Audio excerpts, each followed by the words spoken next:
É o quê? A Mel tá tremendo. Aí, Mel, ó. Neném vai tomar banho. Tá fedendo cachorra molhada, né? Neném vai dar banho no neném. Peraí, deixa eu ver.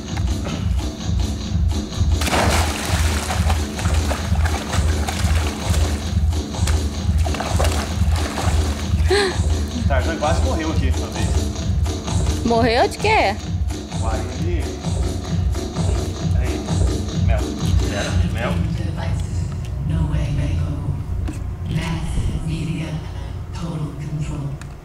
Digital delight, desire, and megabyte. Data overflow. Virtual suicide. Bom, fala pra Ana Karine que isso vai custar pra ela R$50, que é 25 cada cachorro. 25 cada cachorro, Ana Karina, que você vai ter que pagar pro da mata. Só. Banho de piscina é mais caro. Hã? Banho de piscina é mais caro. É, piscina, sauna. Ela quase foge, hein? Se fosse você, eu não facilitava, não. Pensou ela correr lá pra dentro toda ensaboada? Os tapetes lá, escondendo debaixo da cama. Frio do bolso aqui. Ah.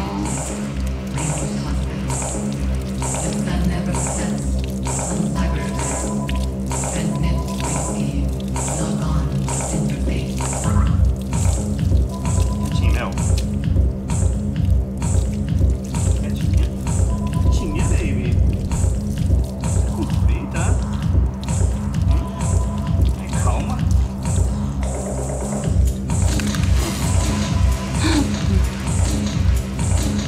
Lavar a carinha agora.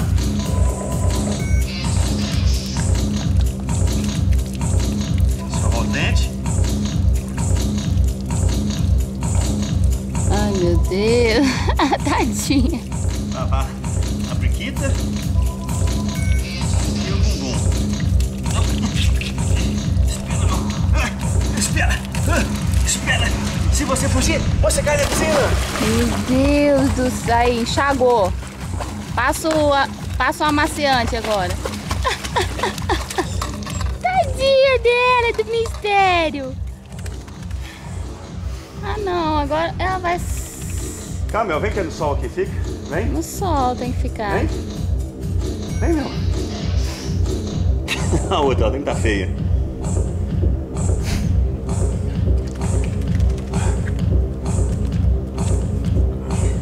Tem que dar banho.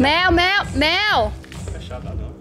Mel, Vou ter que trancar ela. vem pro sol, anda. Calma, Mel. Foi embora. Já era. Tem que amarrar.